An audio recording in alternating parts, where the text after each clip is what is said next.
잠깐만요. 질의 잠깐만 중단해 주십시오. 자, 증인들께서는 이석을 하시면 안 됩니다. 정지연 증인, 질의에 대한 답변을 하시고 나가서 다시 자문을 받으신다든가 입을 맞추신다든가 하시면 안 되는 겁니다. 왜 자꾸 움직이십니까?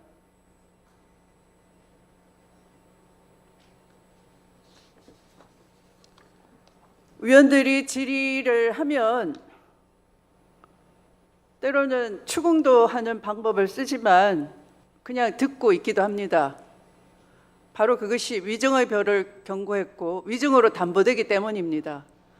그래서 그냥 넘어갔다고 생각하지 마십시오. 위증을 모면하기 위해서 따로 말을 맞추시거나 하는 것도 다 보고 있습니다. 그래서 그렇게 하시면 안 되는 겁니다.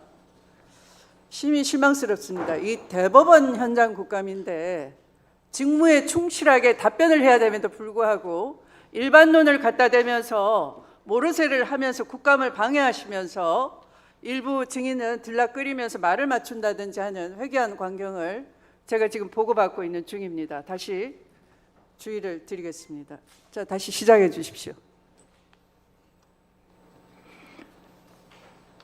제가 전원합의부 소부에 가서 저 혼자 눈물을 흘렸습니다.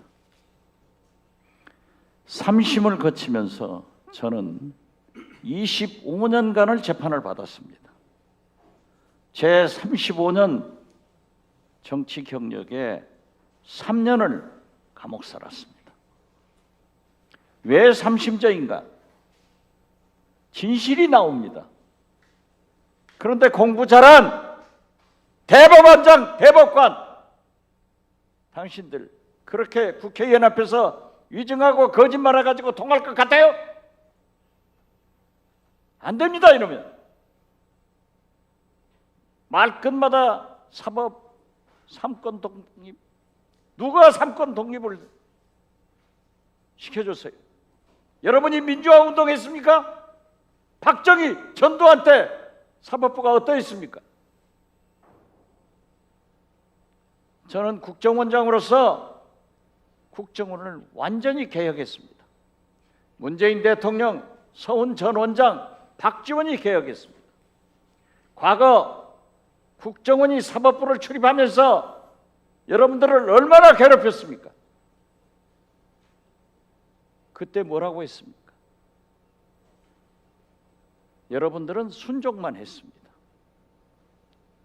그러나 우리 국회가 민주당이 싸운 거예요. 제가 국정원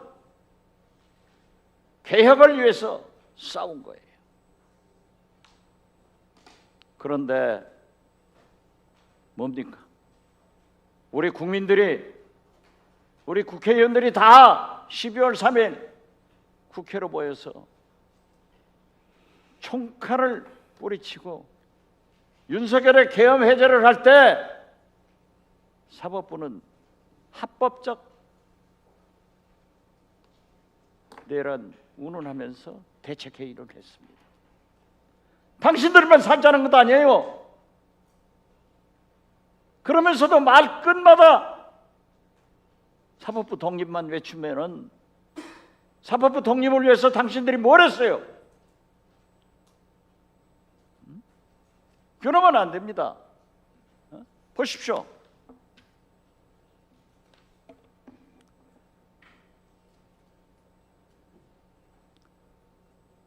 이재명 사건이 대법원에 정확히 언제 접수되고 회부되고 검토되었는지 여전히 오락가락 해명을 하고 있습니다.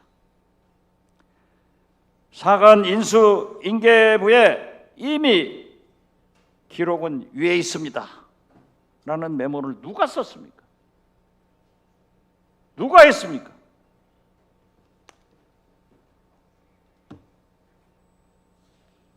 (7만) 쪽의 기록, 책으로 하면은 350권 분량이 된다고 합니다.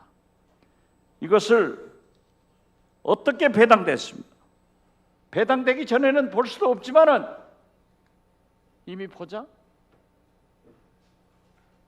소부에서는 4명의 대법관이 만장일치가 될 때 결정되지만은 한 사람이라도 반대하면은 안 되기 때문에 조희대 대법원장은 전원 합의부로 돌려가지고 다수결로 이재명 유죄를, 그래서 대통령 출마를 못하게 하려고 했던 것 아니에요. 누구 생각하고 전원 합의부로 올렸어요? 소부에서 심의가 안 되면은 그때 전원 합의부로 가는 것도 아니에요. 소부의 의견을 들어서. 친절한 조희대 씨, 누가 전원 합의부로 끌고 갔습니까? 이런 것을 우리 국회의원들이 민주당이 모른다고 생각하면 안 됩니다. 피를 토하고 싶어요.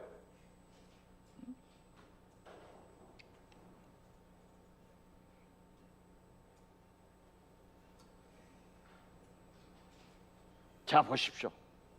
한덕수 어떤 내란 세력입니까? 내란 부두목인데 영장 기각했습니다. 박성재 어떤 것이 드러났습니까? 3,600명을 교도소에 방을 만들었습니다. 더 만들어라 하고 교정본부장한테 지시하니까 계엄 비상조치로 가석방시켜서 더 만들겠습니다. 만약에 내란이 성공했다고 하면은 조희대 대법원장은 출세했을는지 모르지만은 여러분들은 다 저와 함께 감옥에 가 있습니다. 이런데 내란 재판법 만들어라 이걸 요구하니까 유연이다, 사법부 침해다, 말이 됩니까? 사사건건 영장 기각되고 윤석열, 김건희는 다시 나올 수 있다고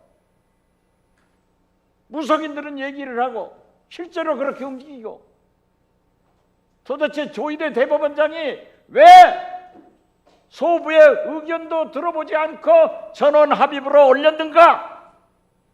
왜 기록은 마음대로 보고 있는가? 이게 다 의심 아닙니까? 그런데 아까 국장 나와서 저 어불어불하는 모습 보고 피가 거꾸로 올라요.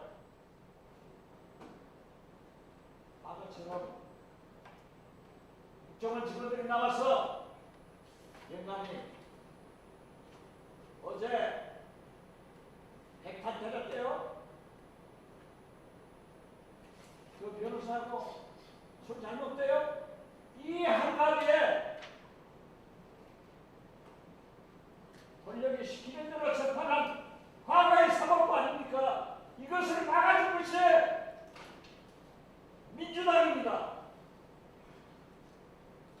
박지원도 기류를 했습니다. 도대체 뭐 하시는 거예요? 그렇게 거짓말해가지고 국민이 속아 넘어갈 것 같아요. 우리 국회의원들이 바보입니까? 그러지 마세요. 물론 대법원장께서도 오늘 나오시고 어제도 나오셔서 질문을 들었지만 그 답변 누르세요. 그게 틀려먹은 겁니다. 그러시면 안 돼요. 제가 5선 국회의원 중 4선을 법사위에 있습니다. 한 번도 제가 사법부 비난한 적이 없어요. 그러나 이번만은 아니에요. 이러시면 안 됩니다. 진실을 얘기하고 국민들에게 사과할 것 사과하고 책임질 것 책임져야 됩니다. 이것이 개혁입니다.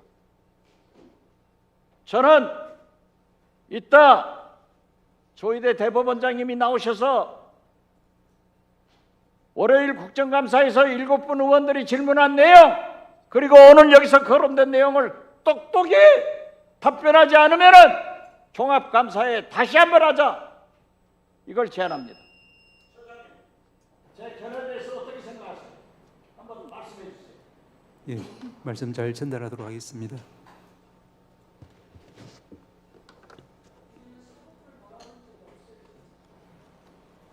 사법부가 이러면 되겠습니까? 저도 지금 재판받고 있지만 제가 사형하려고 그래도 판단을 해야죠. 이러면 안 됩니다. 공부 잘하시는 분들 아니에요. 이게 넘어갈 것 같아요.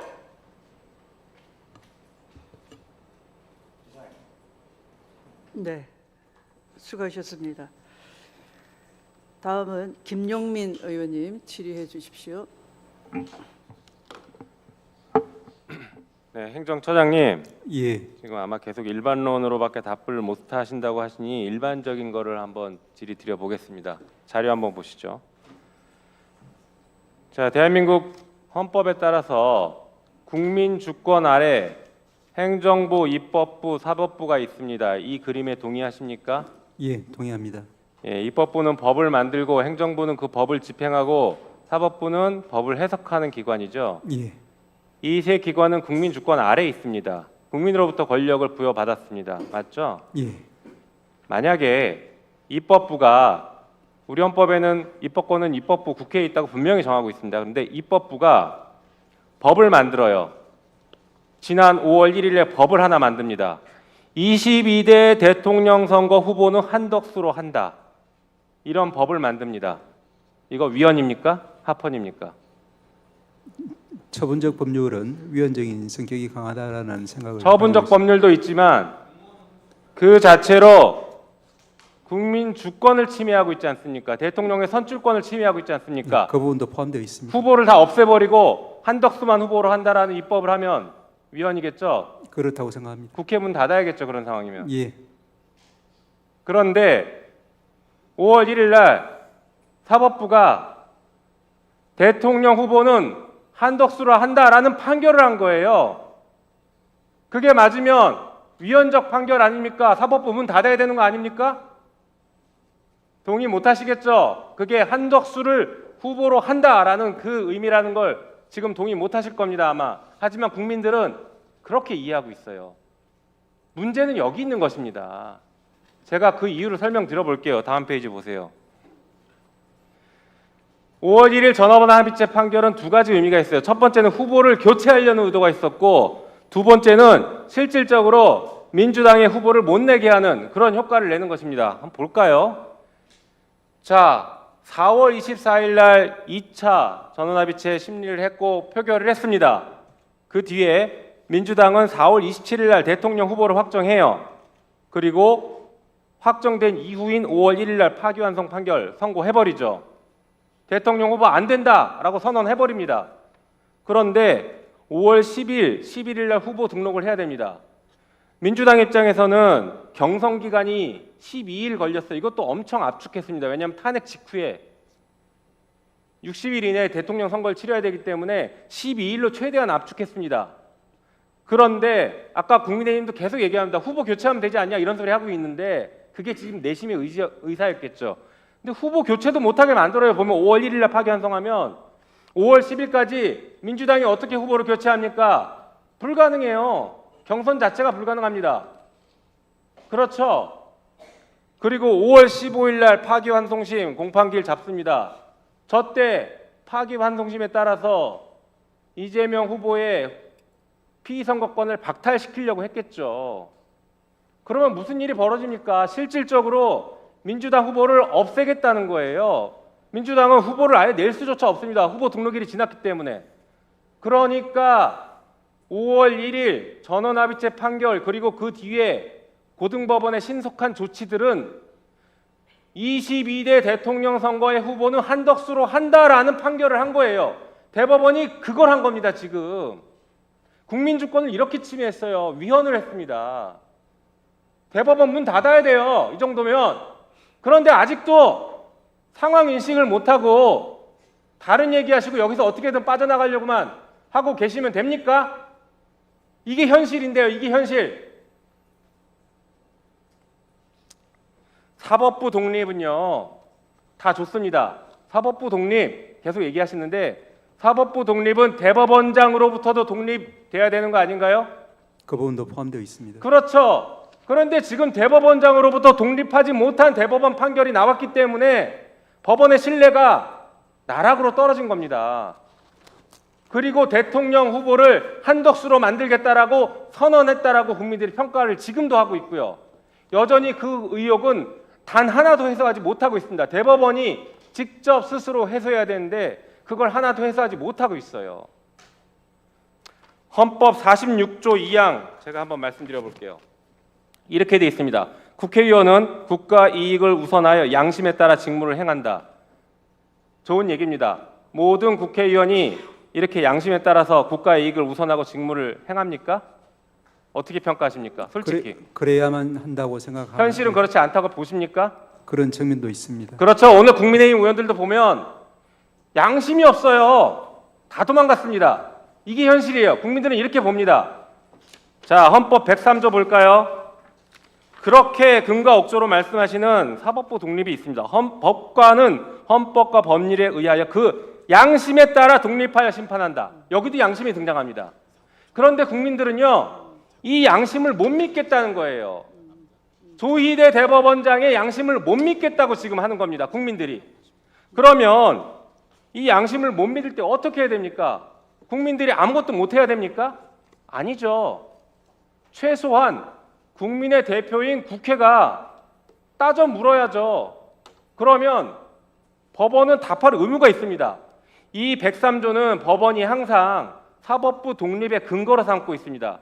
하지만 달리 보면요, 사법권을 남용하는 것에 대한 최소한의 안전장치입니다.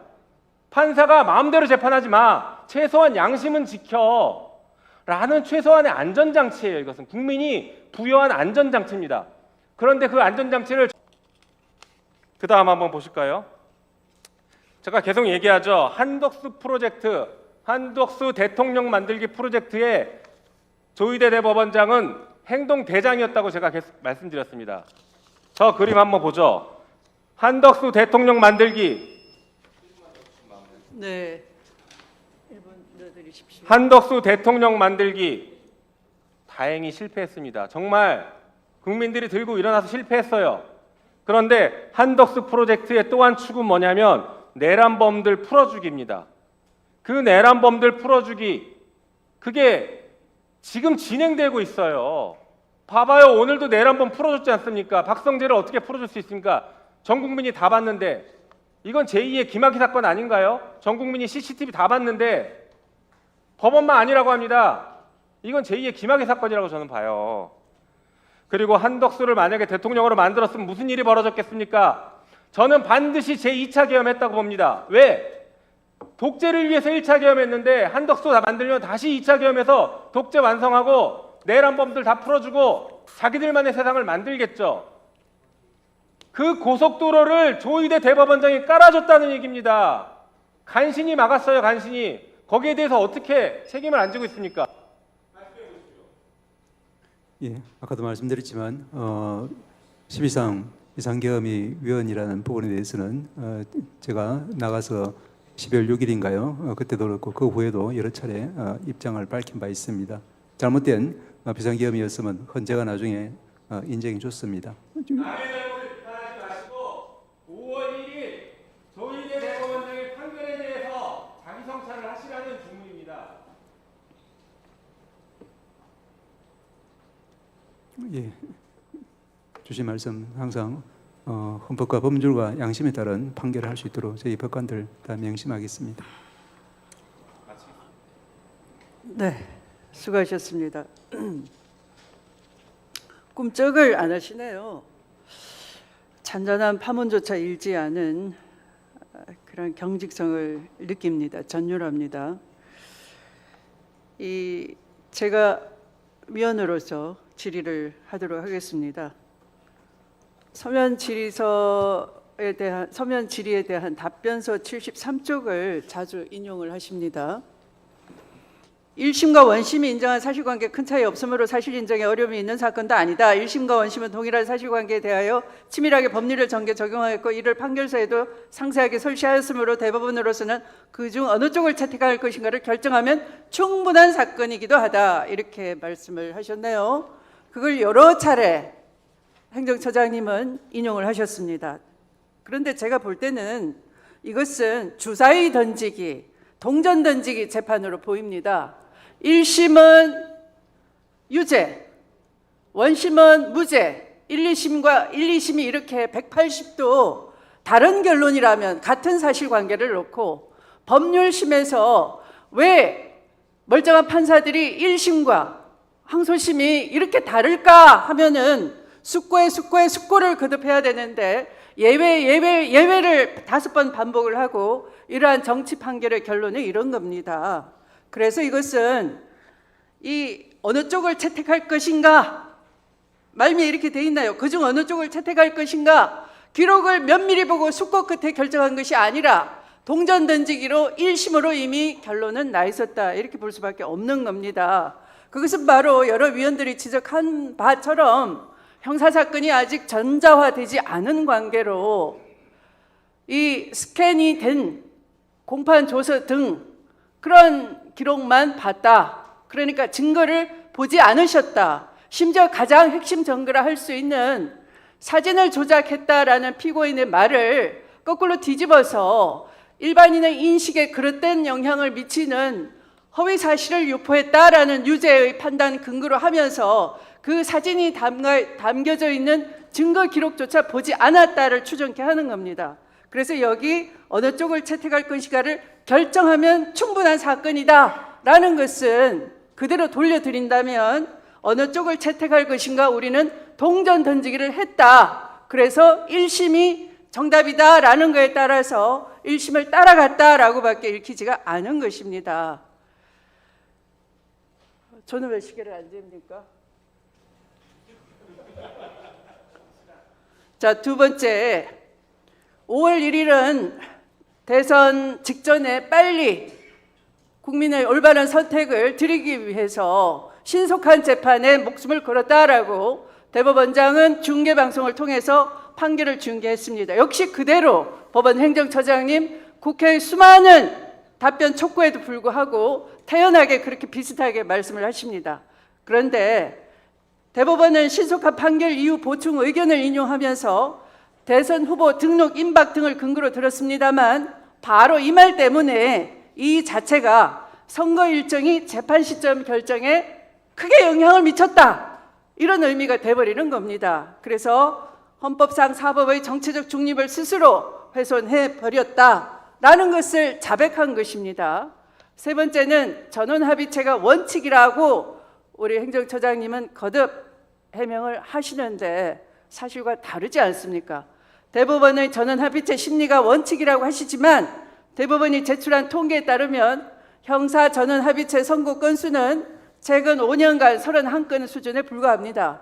대법원 5년간 형사 상고심 전체 11만 8,384건의 0.026%에 지나지 않은 것입니다. 전합의 원칙이라는 말과 통계가 서로 모순되는 것입니다. 그래서 그 특이성, 이 사건만 예외로 다룬 것에 대해서 묻는 것인데 이 전원합의체가 원칙이라는 이 말을 통해서 대법원장은 사법부 독립이라는 것을 방패로 무한 권한은 있는데 무한 책임은 없다. 책임은 1도 없다. 책임은 제로다. 그런 말씀과 똑같은 겁니다. 이 민주주의 국가에서 국민 주권 국가에서 권한이 있는데 책임은 없는 공직자가 있을 수가 없는 것입니다. 한마디로 사법을 수단으로 한 정치인의 정치 생명을 끊어놓는 사법 살인에 해당하는 것이고 대통령에 대한 국민의 선택권을 박탈을 하려 했던 것입니다. 그것은 곧바로 주권 침해에 해당되는 것입니다. 특히 어느 한 소수 의견을 낸 대법관이 말씀하신 대로 내란 상태에 있는 상황에서 이 재판은 아이러니하다. 대법원은 숙고를 거듭할 수 있는, 그래서 보석과 같은 결론을 내놔야 하는데 그런 시간을 갖지 못했다. 마치 고백록 같았습니다. 판결문이라기보다 그 성실한 솔직한 고백록을 보면서 이 내란으로 국민 주권을 침해한 내란범으로 인해서 치러지는 선거를 맞이한 때에 바로 국민 선택권, 가장 기본권인 국민의 공민권을, 그것도 대통령 선거에 대한 국민 참여권을, 주권을 침해하려 했던 판결이기 때문에 이것은 정치 판결이라고 하는 것이고 이렇게 심각하게 문제를 삼는 것입니다. 자, 우리 대법원장님이나 또 대신 방패가 돼서 앉아 계시는 법원 행정처장님은 죄송하지만 악의 평범성의 대표 명사격인 아이히만을 부는 듯합니다. 우리는 단지 손에 잡히는 대로 기록이 와서 판결 권한을 행사했을 뿐이다. 나머지 동조한 대법관들은 대법원장의 깃발을 따라서 그렇게 따라서 했을 뿐이다. 그 결과는 모른다. 어느 대법관의 고백처럼 항소심 파기환송해서 돌려보냈는데 고법이 왜 그렇게 급가속 페달을 밟았는지는 모르겠다. 우리는 그저 휴일이기 때문에 그렇게 했을 뿐이다. 이것이 아이히만의 악의 평범성이 아니고 뭐라고 설명할 수 있겠습니까? 아니면 이 자리에 수도 없는 절규에 비슷한, 차라리 질이라고 하기보다는 절규입니다. 호소입니다. 그 호소에 대해서 꿈쩍도 않으시고 계속 위정을 하시거나 일반론을 내세우면서 솔직한 답변을 회피하시고 사실상 실질상 국정감사를 방해하시고, 그리고 또 사법정보화 실장 한번 일어나 보십시오. 원호신 사법정보화 실장님.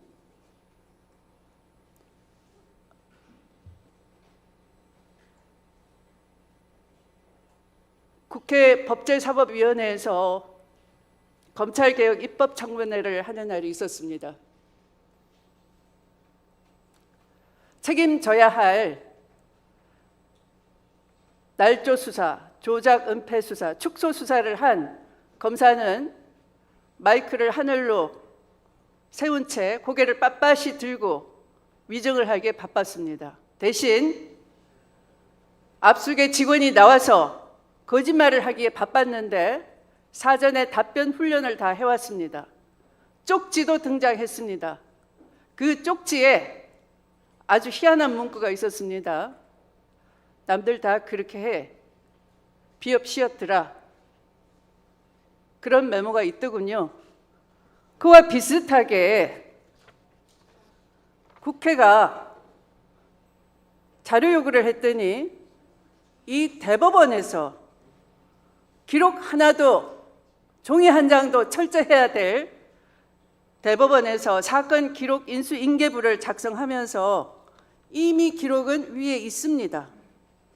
이렇게 가피를 하고 이것을 믿으라고 하고 있습니다.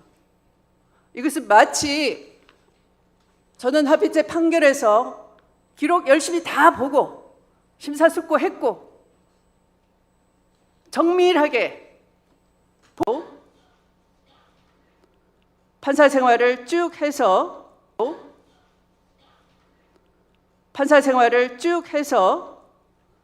고등법원 판사, 그리고 지금 법원행정처 정보실장의 경력을 가지고 있으시네요. 지금 그 수준이 메모 보고 남들 다 그렇게 비읍시었더라 하는 검찰 직원처럼 수준이 그렇습니까? 뭐 때문에 자주 쪽지를 전달받으면서 답변을 제대로 못하는 겁니까? 양심을 걸고 법률가 양심에 따라서 재판을 하는 배운 바대로 양심을 걸고 왜 그렇게 하는지 한번 솔직하게 한번 말해보세요. 제가 답변을 하면서 위원님들께서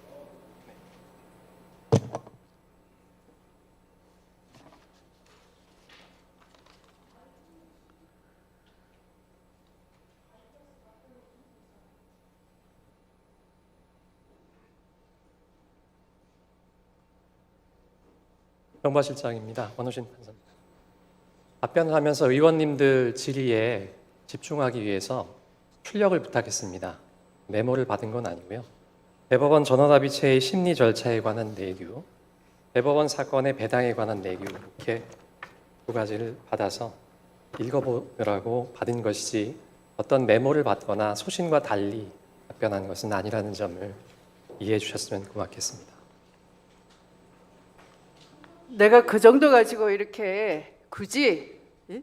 멀쩡한 판사 출신의 우리 사법정보실장을 불러내서 혼을 내려고 하겠습니까? 정신들 차리세요. 들어가세요.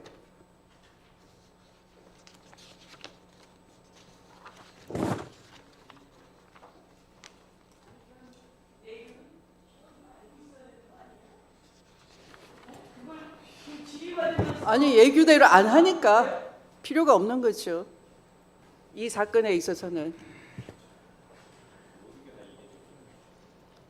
네, 제가 드린 말씀에 대해서는 답변이 필요가 없겠습니다. 변명으로 일관할 것이 뻔하기 때문에.